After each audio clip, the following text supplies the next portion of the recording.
vamos a hablar del Evangelio de Lucas y nos vamos a dar cuenta a través de la palabra del Señor cómo Lucas comienza a escribir, inspirado obviamente por el Espíritu Santo. Comienza a escribir porque necesita entregar una información, necesita entregar una buena noticia. Y esa buena noticia te voy a invitar a que la podamos ver en el Evangelio de Lucas, capítulo 2. Es una noticia que va a quedar marcado eternamente y para siempre. Es una noticia que se gestó en un momento determinado en el plan de Dios para tu vida y para mi vida. Lucas capítulo 2, versículo 11.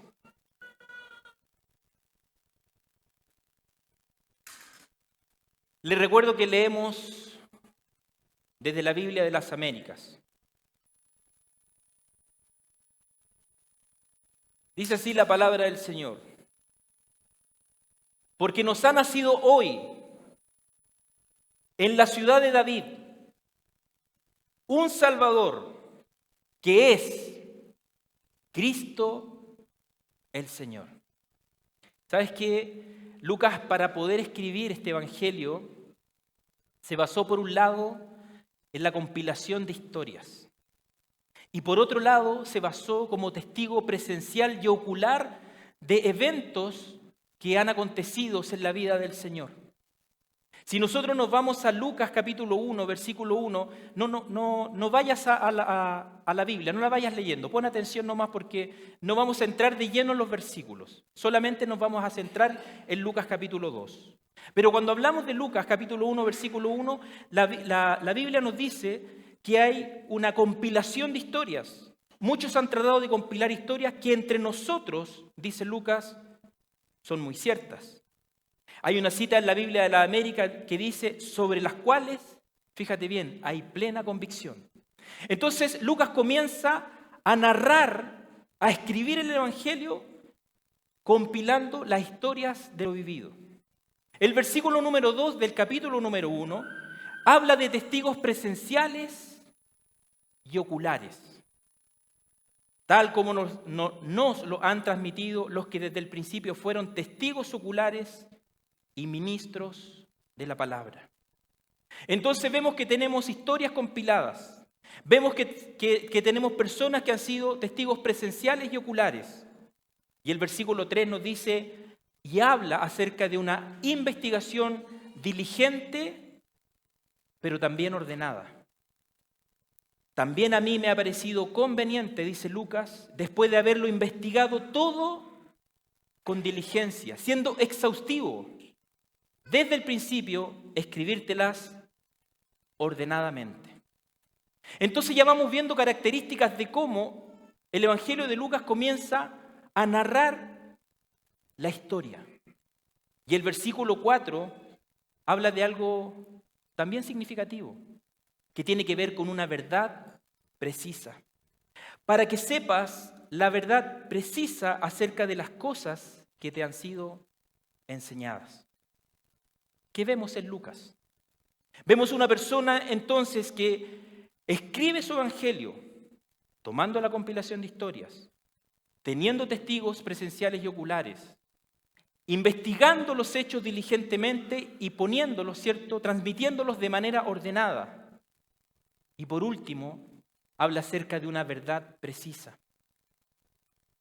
Eso significa que la historia que nosotros estamos escuchando o los hechos que están citados obviamente en toda la palabra de Dios habla de una verdad real y bella. Y Lucas comienza a escribir y a expresar y poner en primera persona la figura de Jesucristo. Hoy día nosotros estamos celebrando Navidad. El pastor Jensen nos dijo la semana pasada o quizás las anteriores que habían profecías que hablaban de este nacimiento que iba a acontecer 700 años antes por el profeta Isaías. Porque ya había una gestación, ya había un plan, ya había una definición de Dios, obviamente para la humanidad. Si Dios tenía un plan hace 700 y desde mucho antes de la fundación del mundo, quiero que te comiences a hacer una pregunta en tu mente y en tu corazón. ¿Es un hecho fortuito que hoy día estés aquí? ¿Es un hecho fortuito que hoy día estés escuchando el Evangelio de Jesucristo hoy día con nosotros?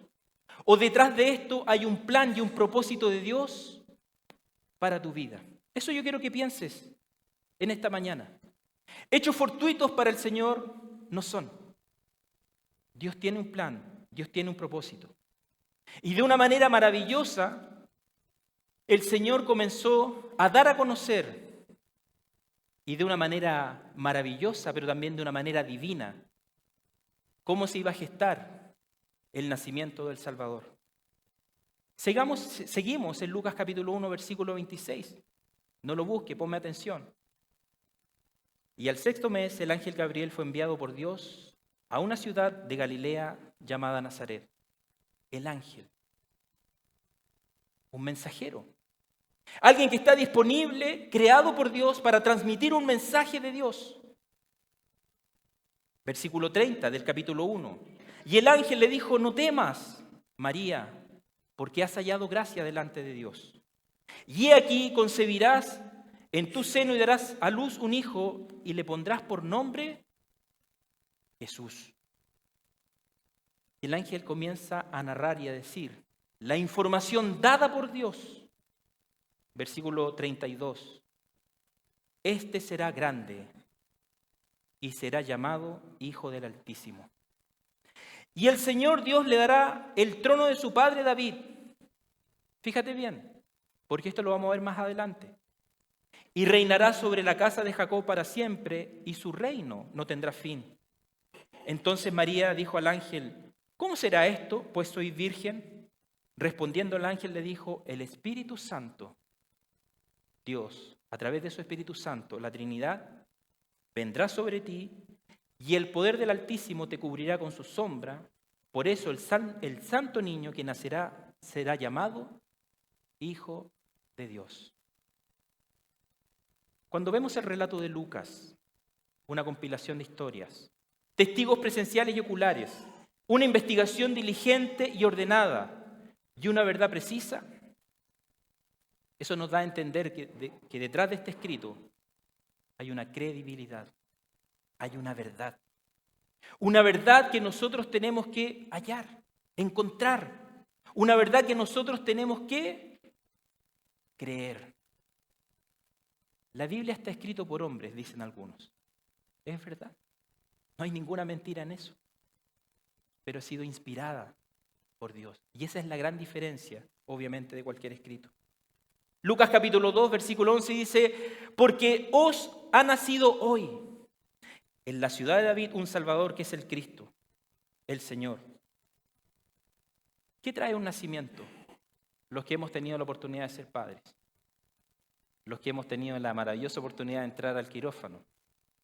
Algo completamente, para mí, desagradable, por los olores, por todo lo que significa, y por la belleza de mis hijos al nacer, que no era tal. Hoy día mis hijos son hermosos, pero al momento de nacer no eran tan bonitos. Si me dijeron que eran bonitos, vamos a poner un poco de duda a eso. Hoy día se parece mucho a la mamá, gracias al Señor, no a mí, pero al principio no eran tan bonitos. ¿Pero qué trae aquellas mamás que hoy día están acá? Aquellas mamás que están embarazadas. ¿Qué trae el nacimiento? Trae alegría. El nacimiento se espera, obviamente, con ansiedad. El corazón se conmueve a 1000 por hora cuando la esposa, ¿cierto? La mujer está a punto de dar a luz. Hay situaciones que se manifiestan en tu mente, en tu corazón. Y tienes proyectos, y tienes ideas, y hay tanta cosa que se pasa por la cabeza. Porque trae un nacimiento algo maravilloso. Siempre se dice que el niño viene con la marraqueta bajo el brazo. Así que si quieren tener hijos, van a tener una marraqueta bajo el brazo. El ángel dice: nos ha nacido hoy. Y sabes que este nacimiento, así como para nosotros los que fuimos padres trajo una buena noticia, el nacimiento de Cristo trajo una muy buena noticia a la humanidad. Porque el nacimiento de Cristo significaba la confirmación de profecías que tenían que ver con el Mesías, que tenían que ver con el Salvador, que tenían que ver con el Señor, alguien que iba a liberar a la humanidad. Esa noticia es la que trajo el nacimiento de nuestro Señor Jesucristo. Y ese nacimiento obviamente tiene un propósito para la humanidad. Propósito que no está exento de problemas, porque la obra de Satanás también quiso destruir el nacimiento de Jesucristo, matando, ¿cierto?, a todos los primogénitos. Nos ha nacido hoy, nos dice Lucas. ¿Quién nos ha nacido hoy? Fíjate lo que dice el texto, un Salvador. Número 1, nos ha nacido hoy un Salvador. Tanto en el Antiguo Testamento como en el Nuevo Testamento están centrados en la necesidad de la salvación. ¿Has pensado en la salvación en tu vida? ¿Has pensado si tú tienes una necesidad de ser salvo? Estoy hablando a aquellas personas que a lo mejor no han alcanzado la salvación. Aquellas personas que a lo mejor no han dicho, sí, necesito de un Salvador. En el Antiguo Testamento se aplicaba a Dios que salvaba a su pueblo a las circunstancias más adversas, y difíciles. El israelita describía a Dios a través de cosas que para ellos eran familiares. Describían a Dios a través de sus, por ejemplo, atributos. Segunda de Samuel, capítulo 22, versículos 2 y 3, dice, y dijo, el Señor es mi roca. ¿Cuántos podemos decir hoy día que el Señor ha sido nuestra roca en momentos de aflicción? Mi baluarte. ¿Qué es baluarte? Es ese muro fortificado. Y mi libertador. Mi Dios, mi roca en quien mi refugio. Mi escudo y el cuerno de mi salvación. Mi altura inexpugnable y mi refugio. Salvador mío, tú me salvas de la violencia. Eso es lo que describía el israelita en cuanto a su Dios. Salvador mío. ¿Por qué dice mío? Porque hay una relación entre el hombre y Dios. Porque Dios es un Dios relacional. No es alguien que tú lo tienes lejano a tu vida. Porque Dios se interesa por tu vida a tal punto que entregó a su Hijo unigénito para morir en la cruz por amor a ti y por amor a mí. Entonces el israelita veía a Dios, ¿cierto?, a través de descripciones conocidas. Pero también veía a Dios como el Salvador. ¿Por qué? Porque perdonaba sus pecados. El salmista dice en el Salmo 79:9, ayúdanos, oh Dios, de nuestra salvación, por la gloria de tu nombre, líbranos y perdona nuestros pecados por amor de tu nombre. ¿Qué produce el pecado en una persona? Es una separación de Dios. Cuando el hombre peca, cuando el creyente peca, rompe, quiebra su comunión con Dios. El pecado mantiene al hombre separado de Dios. Y el salmista entiende que cuando comete pecado frente a ese Salvador, hay un rompimiento en su comunión. Ayúdanos, oh Dios, de nuestra salvación. Líbranos y perdona nuestros pecados por amor de tu nombre. La salvación, el israelita, entendía que estaba en Dios. Habacuc capítulo 3, versículo 18. Con todo yo me alegraré, ¿en quién? En el Señor.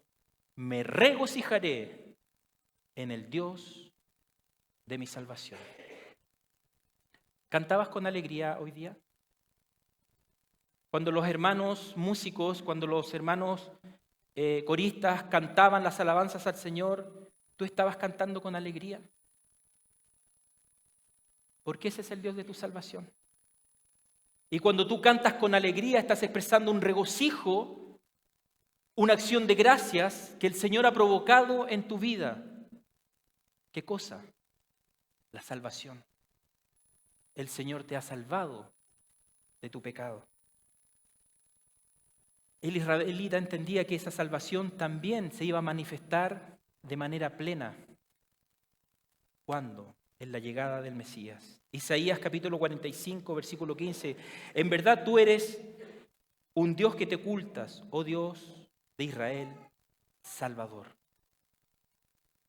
Plenamente la salvación se va a manifestar en la persona de Jesucristo. Y la salvación se invoca, la salvación se clama a Dios. Joel, un profeta, capítulo 2, versículo 32. Y sucederá, que todo aquel que invoque el nombre del Señor, ¿qué pasa? Será. Hay una consecuencia. Hay un fruto de invocar el nombre del Señor. Hay un resultado para aquella persona que necesita la salvación dada por Dios. Así lo entiende el israelita. Pero el plan de Dios, en la mente de Dios, la salvación para la humanidad no se queda solamente ahí. Para Dios se hace necesario dar a conocer a este Redentor, a este Salvador que debía pagar el precio del pecado de la humanidad. Este hombre nacido que habla Lucas se iba a hacer cargo entre la separación de Dios con el hombre. Iba a entregar su vida, iba a entregar su cuerpo, iba a entregar su sangre para pagar y cancelar el precio del pecado. Y ese plan maravilloso de salvación comienza cuando lo narra Lucas capítulo 2 versículo 11, porque hoy ha nacido un Salvador. En el Nuevo Testamento para los cristianos, para aquellas personas que han depositado su fe en el Señor, el fundamento de esa fe se da en una cosa, en creer en Jesús como Salvador. La salvación se basa sobre el hecho de que el hombre, y fíjate bien en esto, está totalmente arruinado por el pecado. Y eso tiene un fruto que es la muerte, que es la separación, que es la perdición eterna. Porque no está reconciliado el hombre con Dios, pero nos ha nacido un Salvador. El nacimiento del Señor, ¿sabes qué provee?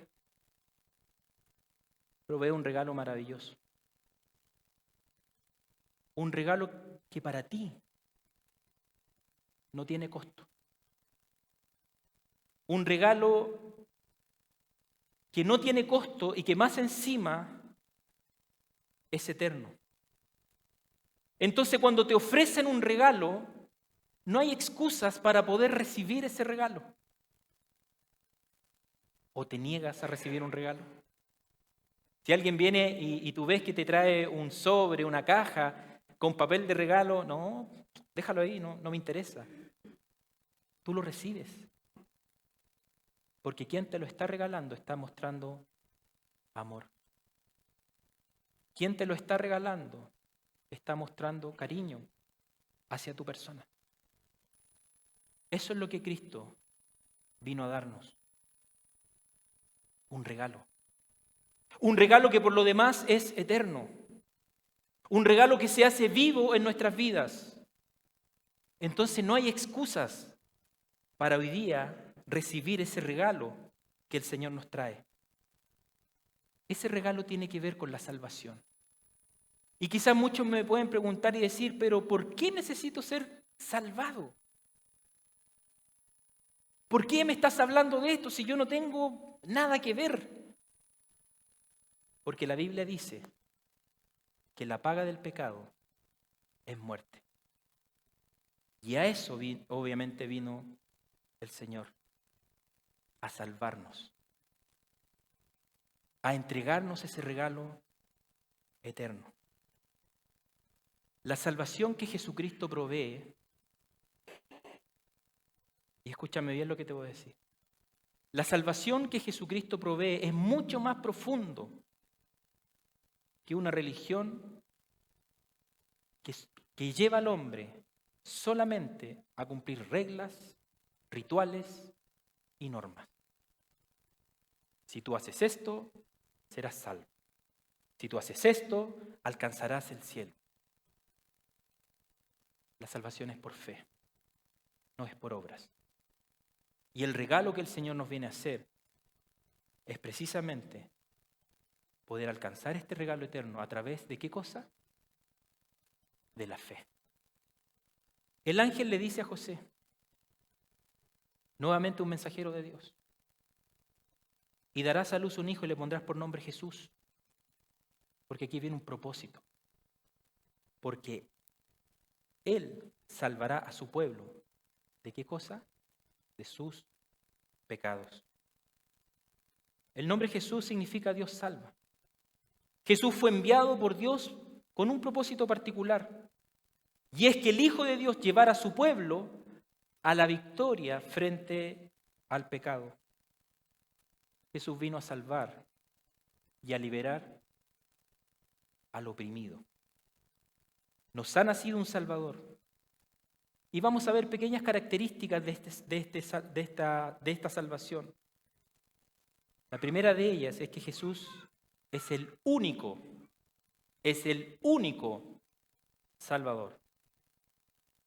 Y en ningún otro hay salvación, porque no hay otro nombre bajo el cielo dado a los hombres en el cual podamos ser salvos. Hechos, capítulo 4, versículo 12. Jesús es el único Salvador, pero también Jesús es el autor de la salvación. Hebreos capítulo 5, versículo 9 dice, vino a ser fuente de eterna salvación para todos los que le obedecen. Jesucristo a través de la salvación tenía una misión. Primera de Juan capítulo 4, versículo 14. Y nosotros hemos visto y damos testimonio de que el Padre envió al Hijo para ser el Salvador del mundo. ¿Estás entendiendo que es necesaria la salvación para el hombre? Y así como el Señor tiene un propósito, esta salvación aplica en alguien, en una persona. ¿Y quién es esa persona? El que está perdido. Jesús salva al perdido, porque el Hijo del Hombre vino a buscar y a salvar lo que se había perdido. ¿Cuántos de nosotros, y me atrevo a decir el 100% de los que estamos acá, sin conocer a Cristo, vivíamos en un mundo completamente perdido? Nuestras acciones estaban perdidas, nuestras obras estaban perdidas, nuestros pensamientos estaban perdidos, porque no habíamos alcanzado la salvación otorgada, este regalo eterno otorgado, ¿cierto?, por el Señor. En el nuevo pacto, en este nuevo testamento, ¿cierto?, el término salvación se aplica exclusivamente a la redención del hombre y a la salvación dada por Jesucristo. Segunda Timoteo capítulo 2, versículo 10. La salvación está en Cristo Jesús y con ella gloria eterna. Nos ha nacido un Salvador. Y ese es el regalo que hoy día nosotros como Iglesia Bautista Vida Nueva te queremos presentar. Te queremos dar a conocer para que en la intimidad de tu mente, de tu corazón, tú hoy día puedas decir, sí, necesito esa salvación.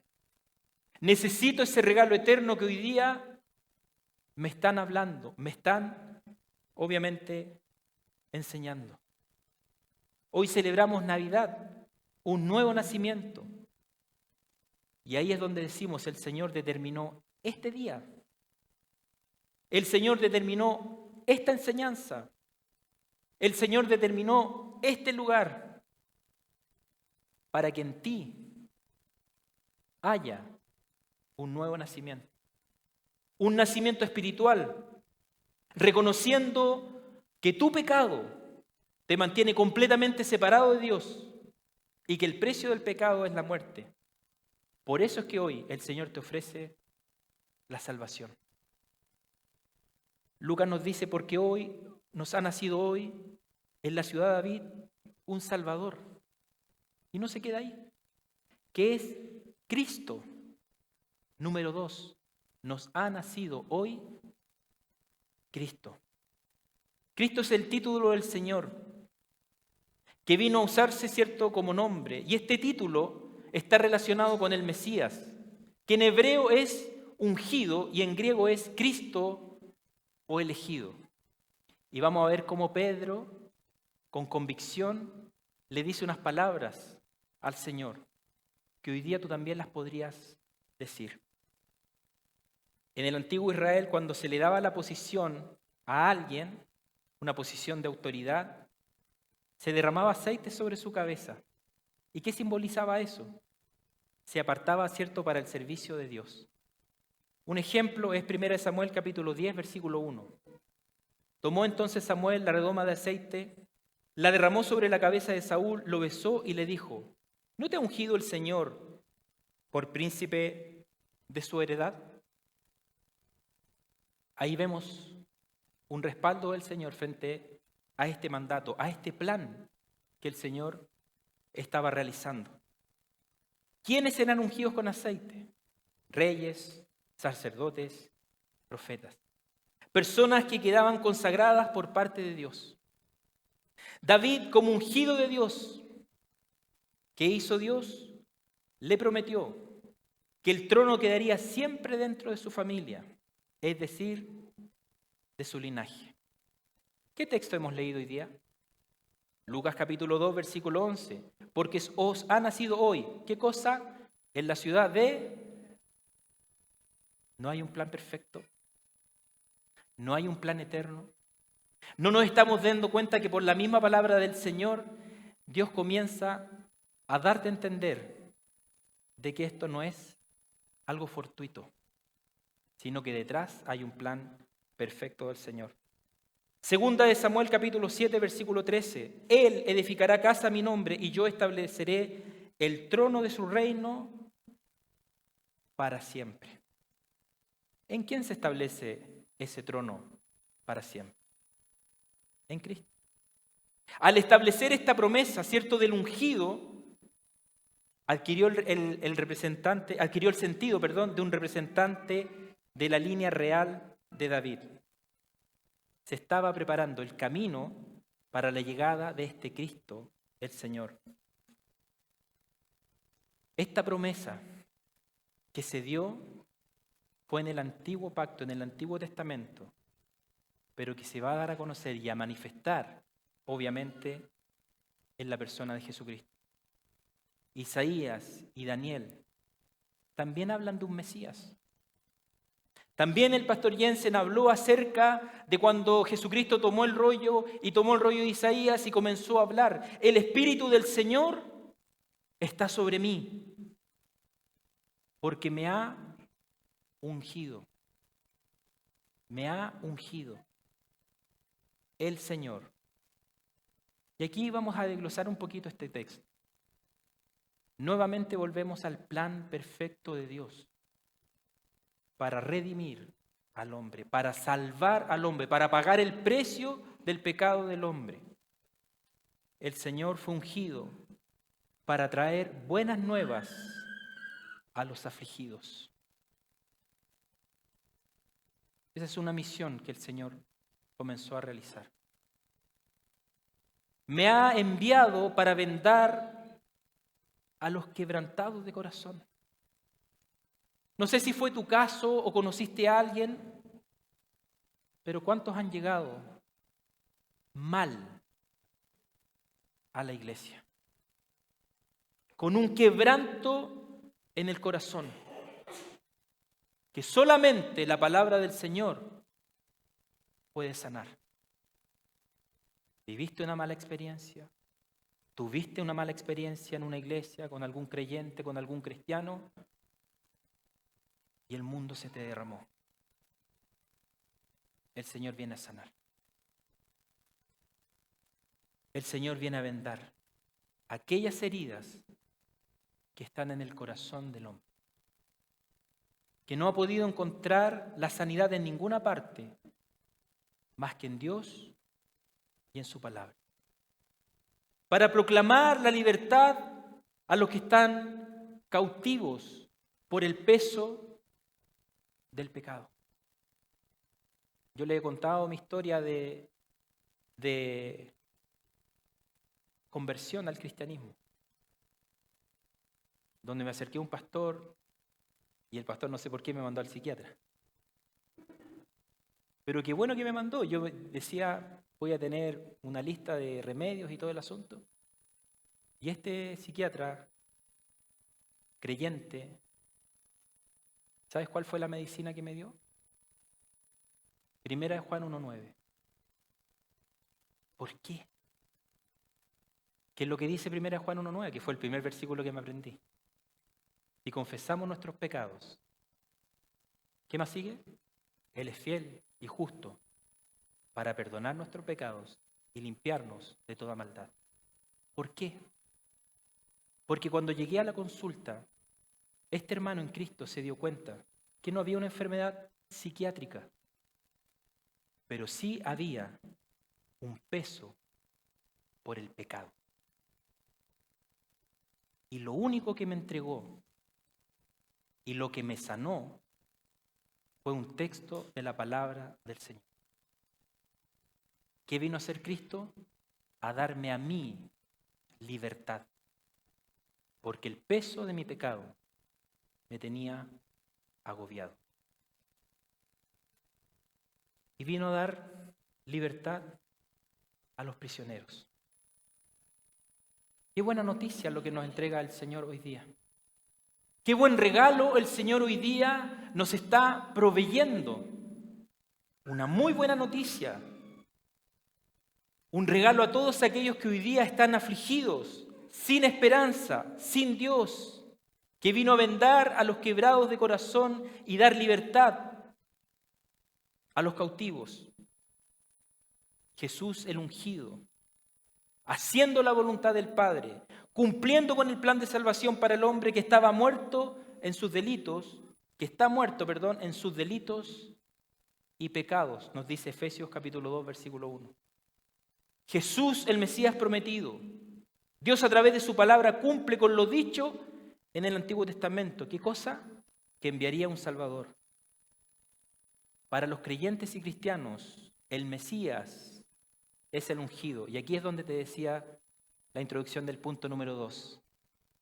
Pedro en Mateo capítulo 16, versículo 16. Cuando yo leo la Biblia y hay diálogos entre personas, yo me los imagino. Y el otro día yo siempre converso, yo quiero preguntarle a Pedro cuando lo vea, ¿qué significó para ti el sígueme de Cristo? Porque él dejó todo y lo siguió, ¿cierto? Pero ahora Pedro, conversando con el Señor, Mateo capítulo 16, versículo 16 lo registra y dice, Pedro le dice a Jesús, tú eres el Cristo. Tú eres el Mesías. Tú eres aquel que decían, ¿cierto?, nuestros antepasados que tenía que venir, ¿a qué? A salvar.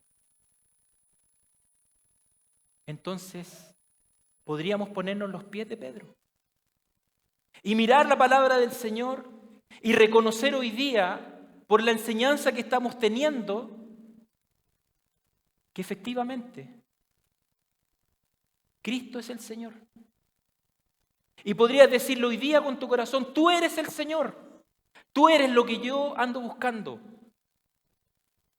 tú eres lo que yo necesito conocer, tú eres el que puede sacar mi vida del pecado, tú eres el que me puede regalar la vida eterna. Hay una confesión de Pedro tras la mirada, tras la conversación con Jesucristo. Tú eres el Cristo. Hechos, en el libro de Hechos, Vosotros sabéis cómo Dios ungió a Jesús de Nazaret con el Espíritu Santo y con poder, el cual anduvo nuevamente en la obra de Cristo en la vida del hombre, haciendo el bien, sanando a todos los oprimidos por el diablo, porque Dios estaba con él. Un regalo eterno, donde lo único que te podemos decir nosotros con convicción y con plena seguridad: Dios ha hecho el bien en mi vida. Dios ha hecho el bien. Dios ha sanado. Dios me ha perdonado de mis pecados. Cuando le hemos dicho: tú eres el Cristo. Si el Señor ha hecho el bien, si el Señor ha sanado a los oprimidos, si el Señor ha venido a dar buenas nuevas, si el Señor ha venido a quebrantar, a sanar a los quebrantados de corazón y dar libertad a los cautivos, ¿podrías decir hoy día con convicción en tu corazón: tú eres el Cristo? Y confesar al Señor. Número 3 y final. Nos ha nacido hoy el Señor. Porque os ha nacido hoy en la ciudad de David un Salvador, que es Cristo. Él, cuando vemos en el Antiguo Testamento, el título Señor es aplicado a Dios. Y dice: escucha, Deuteronomio 6, capítulo 4, yo sé que tú lo conoces. Escucha, oh Israel, el Señor es nuestro Dios. El Señor uno es. El salmista en el capítulo 90, versículo 1 dice: Señor, tú has sido un refugio para nosotros de generación en generación. Jeremías capítulo 23, versículos 5 al 6 dice: he aquí vienen días, declara el Señor, en que levantaré a David un renuevo justo, y él reinará como rey, actuará sabiamente y practicará el derecho y la justicia en la tierra. Versículo 6, en sus días será salvo Judá e Israel morará seguro. Y este es su nombre por el cual será llamado el Señor, justicia nuestra. Los hombres del Antiguo Testamento declaraban a Dios como su Señor. El Señor es nuestro Dios. El Señor es nuestro refugio. El Señor es justicia. Entonces Lucas escribe en el Evangelio y en Hechos mucho de la palabra Señor, y se pasó a utilizar como una profunda designación de Cristo, y muestra el título. ¿En qué cosa? En el reconocimiento de su señorío oficial, de su autoridad soberana. Sepa pues ciertamente toda la casa de Israel que a este Jesús, a quien vosotros crucificasteis, Dios le ha hecho Señor y Cristo. Señor es un reconocimiento dado por Dios en la completa y total autoridad de Jesucristo sobre toda la creación y sobre todas las dimensiones, obviamente, de la existencia humana. El hombre, tú y yo, debemos confesar a Jesús como nuestro Señor. Filipenses capítulo 2, versículo 11 dice: y toda lengua confiese que Jesucristo es Señor, para gloria de Dios Padre. Vamos a ver unos ejemplos de lo que significa la palabra Señor, o cómo los apóstoles también veían a Jesús. Los apóstoles daban testimonio de la resurrección. Hechos capítulo 4, versículo 33. Con gran poder los apóstoles daban testimonio de la resurrección, ¿de quién? Del Señor Jesús. Y abundante gracia había sobre todos ellos. El bautismo del creyente es en el nombre del Señor, en esta autoridad soberana. Hechos capítulo 19, versículo 5. Cuando oyeron esto, fueron bautizados en el nombre del Señor Jesús. Jesús es Señor como confesión de la fe cristiana. Juan 13:13 dice, vosotros me llamáis Maestro y Señor. Y mira lo que dice Cristo. Y tenéis razón, porque lo soy. ¿Cómo estuvo esa? Jesús es Señor, confirmado por el Espíritu Santo. 1 Corintios capítulo 12, versículo 3. Por tanto, os hago saber que nadie ha hablado por el Espíritu de Dios, dice Jesús, es anatema, y nadie puede decir, Jesús es el Señor, excepto el Espíritu Santo. 2 ejemplos más y terminamos. Señor de todos los hombres. Romanos 14:9. Porque para esto Cristo murió y resucitó, para ser Señor tanto de los muertos como de los vivos. Dominio y autoridad sobre la tierra. 1 Timoteo, capítulo 6, versículo 15. La cual manifestará a su debido tiempo el bienaventurado y único soberano, el Rey de Reyes y el Señor de señores. Lucas hoy día nos ha mostrado que ha nacido un Salvador en la ciudad de David, que es Cristo el Señor. Un Salvador, Jesús, que pagó el precio de mi pecado, reconciliando al hombre con Dios. Lucas nos dice que nació el Cristo, un Mesías ungido que tuvo como misión traer la salvación al hombre que estaba perdido, que estaba muerto en sus delitos y en sus pecados. Y Lucas nos muestra que nació hoy un Señor, Jesús, Dios soberano, que es el Señor de quien se le reconoce por fe como Señor y Salvador. Pero cabe una pregunta. ¿Cómo puedo hacer a Jesús mi Salvador? ¿Cómo puedo reconocerlo como Cristo? ¿Cómo puedo reconocerlo como Señor de mi vida? ¿Cómo puedo recibir este regalo eterno de la salvación que solamente se encuentra en la persona de Jesucristo? Primero, debes entender que eres pecador. La palabra de Dios en Romanos 3:23 dice, por cuanto todos pecaron y no alcanzan la gloria de Dios. No son tus obras. No es lo bien que te ha aportado. No es los bienes que has entregado para caridad, sino que es un reconocimiento total de quién es el Señor. Es un reconocimiento total de que mi pecado afecta a mi relación con Dios y que solamente en Cristo encuentro la salvación.